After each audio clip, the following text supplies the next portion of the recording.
So let's break this down. Sheyo Media joins us live in our Lagos studio. Is a financial analyst in your associate Venture Garden Group. Hi, Sheyo. Good morning. Good morning, Kade. You know, Nigerians are protesting, if not on the streets, some protest in the markets. When they see the price of commodities, they protest right there. Some are protesting on social media. Some are protesting in the homes. Husbands, wives, family members just protesting and saying, well, things are quite tough. So there's some sort of protest happening around. And it just begs the question. I want to know what you think about this, because you see the figures. I mean, look at what happened yesterday in Niger State. It seemed spontaneous, but a lot of them were literally speaking the minds of a lot of Nigerians. And you could see the reaction on social media. So I'd like to get a sense of how you're interpreting all of this. Because, yes, there is the emotions of this, but then there's the data of all of this as well. The rising cost of living. Some have called it the cost of living crisis in Nigeria. What's your interpretation of it? That's an interesting question, Kayode. And if we look at the underlying reasons behind this rising cost of living, we see that there are a myriad of underlying factors at play here. The first one being the insecurity in the food basin of the country now. This has been a recurring problem. We have seen news of killings in Plateau State, in Kaduna State. And this is where most of our food comes from. When you see things like tomatoes, for example, it's a staple. I mean, you can't prepare your stew or soups without your tomatoes, and except you're Yoruba and you love lots of pepper. Of course. So, I mean, with all of that, it means that farmers are constrained. People are unable to go to farms. And subsequently, it means that harvests will be much lower than what the expected supply should be. Our population is growing, which means that even if supply remains the same, and with population growth, it means that you still do not have enough to meet your food requirements. And because of that, we know with increasing demand and, say, stable supply, prices will go up.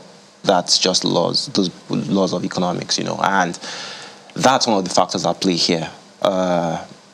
Whether or not that's going to be solved, that's something else entirely, but it's one of the underlying reasons. The other thing is we have such erratic power supply. Now, producers of FMCG products have, if you look through their operational expenses, you get to see that maybe about 20 to 30% of that goes towards utilities, especially power. And that cost needs to be passed on to someone, ultimately, and that's the final consumer. Because we don't have lots of, substitutes for some of these things, you end up seeing that people either end up buying, say, lower quantities than what they usually purchase, or ultimately stop buying these things altogether because, again, things are hard. Things are just generally hard, and that's one of the other things we are dealing with. The third thing is the FX pass-through. We have seen the way the Naira has depreciated substantially over the past year or so, trading at about 1,400 Naira to the dollar. We are an import-dependent country. We do not produce enough. Exports are much harder in Nigeria. It's way harder to export things in Nigeria. You end up hearing things like it's much harder or it's much more expensive to transport goods from the farms all the way through to the ports than it is from the ports to where you're exporting it to. Okay. Yeah. So when you consider all these things, you end up saying that, there's no way the inflation will not skyrocket eventually. It's almost at 30% now, so that's official data. Unofficial data, something else entirely. So, yeah, those are some of the underlying reasons behind the cost of living crisis. So one will wonder, because I was looking, I always go back to people's agenda when they make promises. And so whenever we have conversations about our macroeconomics, I try to look at the president's agenda, and I see that in his 80-page mandate or agenda, he talked about diagnosing the cause, which for him, according to that document, is more of cost push and all of that, driven by the supply side, basically. And you mentioned the fact that the disruptions in our security architecture has caused all of this. So everybody is now looking, how do we get ourselves out of this now that we seem to have an idea of what the problem is? It looks like every time we have a conversation, excuse me, we're talking about what caused it. How do we get ourselves out of it? So, there's the monetary side to things, and then there's the fiscal policy side of things. On the monetary side, we have seen the ways and means advances, for example, being breached. Typically now, we are aware that the mandate is the federal government cannot lend more than 5% of its revenues from the prior year to fund budget deficits. Now, this has been consistently breached over time. It has even increased, as a matter of fact. It has increased, yes. 15% now. You see, and with that constant printing of money, you end up seeing that our broad money supply has grown to about almost 80 trillion naira. I think as of December, it was about 78, 79 trillion. That's significantly more than what it was in December 2022. It was at about 56 trillion, I believe, or about 52 trillion rather. That's more than 50% increase from where it was in December 2022. So you see that, and then your economy is not growing at the same rate. Money supply has grown by, if my numbers are correct, about 17 or 18 times more than the growth of the economy. For you to have at least stable inflation or controlled inflation, the economy has to grow at right about the same rate at which your money supply is growing. That's not happening here. And that's one of the fundamental reasons behind the skyrocketing inflation we have seen. So to deal with that, the first thing is we need to go back to basics. The monetary authority, now that's the CBN, needs to use CRR to mop up all of this excess liquidity with the banks. They need to increase interest rates. The T-bills, the last NTB auctions, for example, we saw that the 1 year T-bill traded at, I think, about 11.5%. Inflation is at 30%. There's no way you're going to get FDIs or FPIs rather to come into the country at that disparity is just too much. Why would I be investing and getting returns of 11.5% when your inflation rate is at 30%? For you to get investors, that interest rate has to be more than what your rate of inflation is. It's just the basics, and that's one of the things that needs to happen. Money supply needs to be mopped up. The CBN also needs to get its hands out of all of the intervention funding that it's doing. They've done a lot of direct investing, lending for financial or infrastructure development, for instance. All these anchor borrower programs, all of that needs to stop. And that's some of the things that we need to do on the monetary side. Now, on the fiscal side, that's beyond the mandate of the CBN now. There needs to be all of the oil bunkering that's happening. We need to fix that. We cannot have investors coming in and then you see that your main source of revenue is being stolen. That's one thing. All of the oil and gas projects that are happening across the country needs, at least the ones that are close to completion, actually need to be completed so that we can have stable gas supply, which might also improve our power supply as well. So those are some of the things that we need to do, both on the monetary side and on the fiscal side, to make sure that some of these problems that we are seeing can go away. Well, beyond all of those mathematical calculations, and the response of government, the people are at the receiving end. And we see what happened in Niger State. In Kaduna also, bakers protested the rising price of flour. And let me just go through a list that I have here. Rice, 50 kg is 63,000 naira for a bag. flour is 50,000 naira and it rose from 28,000 naira. Just to mention two commodities. What should be the people be doing now? Are they left without options? Just to go through the excruciating hardship, and also the response of the Niger State government. I ask again, doesn't it infringe on the right of people who want to manage their finances? For you to say they should stop buying food en masse. You can't tell people to not buy food. And I mean, there's this saying now that's really popular. I wouldn't say amongst Nigerians, but at least within my circle, where we say that you cannot delay gratification in Nigeria anymore, because typically we would say that, you can save up for whatever it is you want to buy later, and then, just do the necessities now. But the thing is, even the necessities are really expensive, that people would rather buy and stock up because they know prices tomorrow will be much higher than they are today.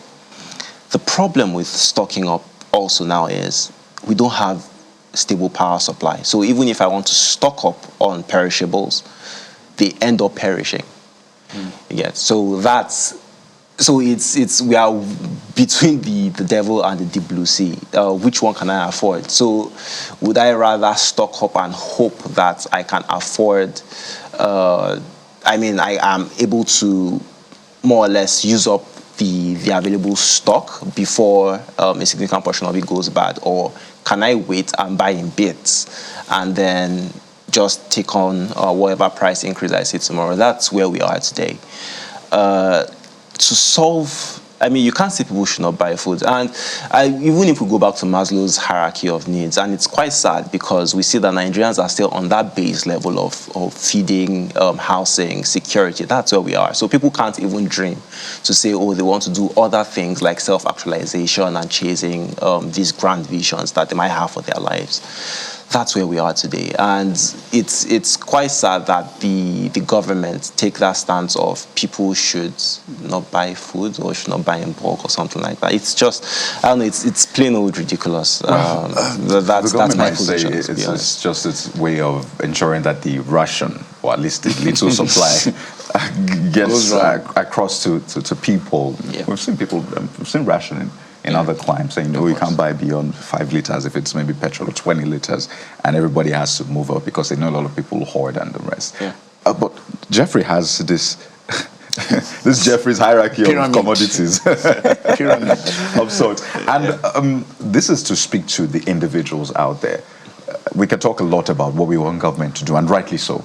The government has its job cut out for it, and talking from the federal to the state and the local. This is not a time to be doing business as usual. There's a lot of work that needs to be done, and we'll keep talking about that. But also we need to equip the Nigerian out there with, well, I say survival skills now, guys, because survival toolkits. Right? These are really interesting times, and it takes a different approach to spending for you to be able to survive, or at least still have some semblance of a good lifestyle. So the average Nigerian, they say, there's a minimum wage, but we know that the average salary is not the minimum wage according to data, and you can speak to that. So for the average salary earner, the Nigerian watching us right now and has maybe earned the salary for January. It's over now. Wow, that's gone already. Wow, okay. But at least has gotten some sort of salary, let's say 30,000, 100,000, you still speak to what the average is. How do you expect the average Nigerian to budget now such that they can still survive and at least have a semblance of a very good life in this period? Okay, so I think to talk about the numbers, I might need to refer to, there was this report that the savings app Piggyvest conducted sometime last year, about October or November last year. And they had from different demographics, from the Gen Zs to the baby boomers, and they just needed to get a sense of how much people are actually earning. And they found out that about 71% of Nigerians earn about 249,000 or less. I know that was quite controversial then. Yeah, it was.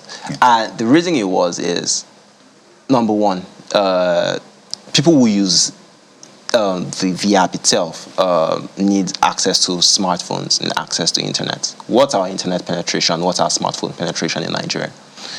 So it means that that's probably still not the reality. Yeah, not representative as much. Yeah, exactly. So it means that there's a likelihood that that number might be even lower than what was actually represented in that report. So if 71% of Nigerians are earning about 249,000 or less, that creates a big problem, because you look at the cost of food, for instance. Food makes up about 60% of our CPI basket. And that's what majority of Nigerians actually spend their money on currently. That's the worst in the world. I compared with the likes of the US, they're at about 6.5, the UK, Singapore, and some other countries. It's not up to 10% that their people spend on food, which means they have a lot more discretionary income to use towards other things. They are able to actually live lives that they love. We don't get to do that, because when you spend about 60% of your income on food, what's left? Nothing more, really. There's still rent, transport. So there's rent, transport, there's the flex. utilities. What do we call it? So Flexing is a luxury now. Yeah, so so we spend so much on basics that we don't even have enough to even start saying, oh, okay, let me go out and enjoy myself. You can't do that anymore. It's a lot harder for Nigerians these days. I mean, after foods, we have utilities, for example, and then you have housing, and then you have transportation. Yeah, those are the four leading things that Nigerians spend their money on. And if you say you want to advise people, will you advise them not to eat? I don't know. So I'm not sure it's going to change too much in that regard. And it's sad, because it would be nice to actually be able to do things beyond just bare necessities. But that's the reality we have today. So are you saying that we are below the bottom, or we're close to below the bottom, and Nigeria is building an elitist society? Is that what you're saying? Because if the basics, whether you're looking at Maslow's hierarchy of need, whether you're looking at Haradoma's policy of good income that will affect capital stock, all of this talks to basics. So are we below the bottom, or we're close to it? Because, no, I'm curious. To be fair, that's where we are, and that's the reality of things. I mean, for some of us here, we might not be as close. I won't say we are not going to be as close, because really, you just need to walk 5 or 10 minutes away from where you stay to see the actual reality of how people live.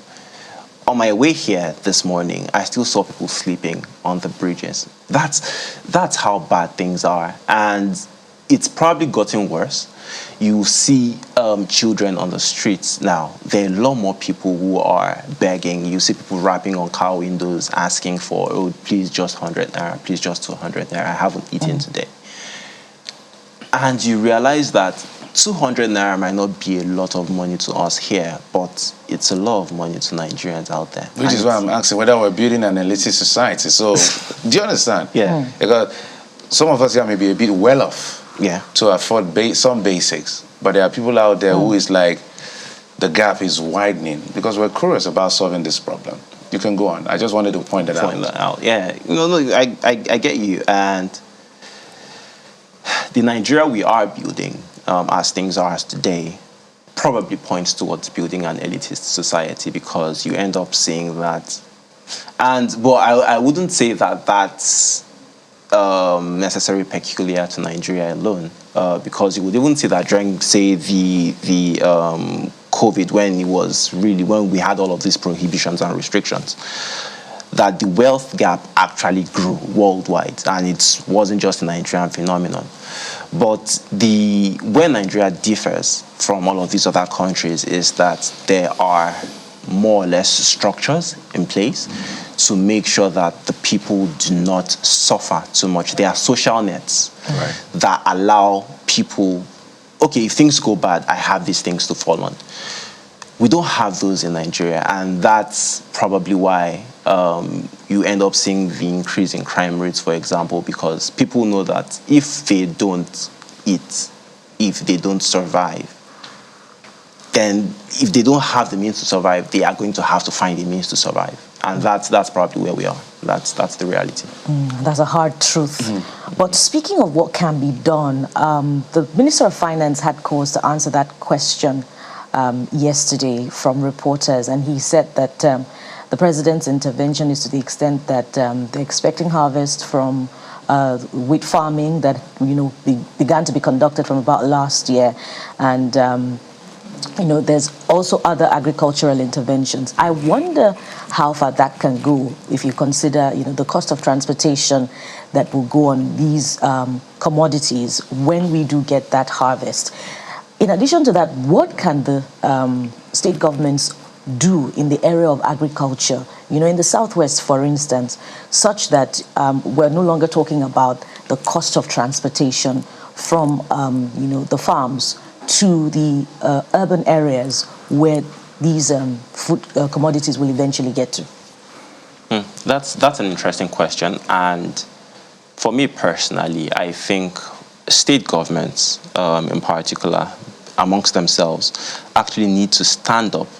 There's a lot of dependence on the center, waiting for FAC allocations, waiting for money from Abuja so that they are able to meet what their own domestic demands are within their states.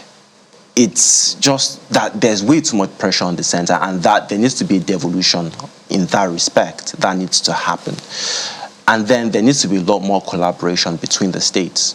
For instance, now, we know that a lot of food production happens in the north, like I said earlier.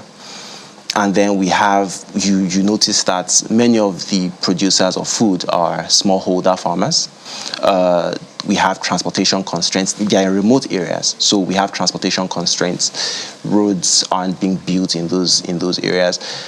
We see the price of diesel, for example, which is what many of these trucks use as fuel in their food transport. That's not going away. So there might be that to deal with when it comes to costs. But in terms of infrastructural development, both the states and the local governments actually need to build the necessary infrastructure to make sure that in transporting goods from the farms, the infrastructure is there to make sure that there is no waste, or there is just about we're able to maximize the produce. Because if you see the way some of these foods are transported, tomatoes, for example, I'll go back to the tomatoes. We have baskets being stacked on each other, and then you see that the ones on the bottom they all get up, mashed up, and then they are unusable by the time that's even before you get out of the farms, and then you say you are transporting them all the way to the south. There needs to be a lot of R&D that needs to happen when it comes to things like yields, when it comes to even the number, the yields, and then the quality. Those two things actually need to improve. I know, I'm trying to remember now, but one I think was, I can't quite remember the name of the company now, sorry, but one of the FMCG companies actually, they've been trying to actually improve tomato yields and within their own greenhouse farms, and just to see exactly how that will pan out on a much larger scale. And these are some of the things that we need to develop, both, from the corporate side, that's on the private sector side, and then, of course, the government also needs to also provide the infrastructure. It's quite interesting, really, because you see the numbers, you see the figures. We look at the NGX, and we see there's a lot of movement, there's a lot of harvest there. It's going to bull run. And then you look at the flip side, the macro, the individuals, and you're wondering, hey, are we in the same market? So maybe we need to compare notes and ensure that what is happening there happens with the people as well. But it's been quite instructive, really, speaking with you about these issues. Clearly, we cannot do without food. So we'll keep spending 60% of our income on food, and hoping that some of the statements from a government, the Minister of Finance about food security will come to fruition. But we must thank you so much. This has been a tough interview because I was smelling onions as you were speaking, and I'm thinking, when will the food be ready? Sheyomi Diora, financial analyst, senior associate, Venture Guardian Group. Thank you so much for your time on the show this morning. Thank you for having me. Right, we'll take a moment now. When we return our attention to that part of energy, right? You know, the power, the crude oil, the petrol, and all of that. They also form a major part of your income. So how is the government moving forward with this, with the challenges, and how are you, of course, expected to, will I say, grapple or thrive in these times? That's our next conversation. Stay with us.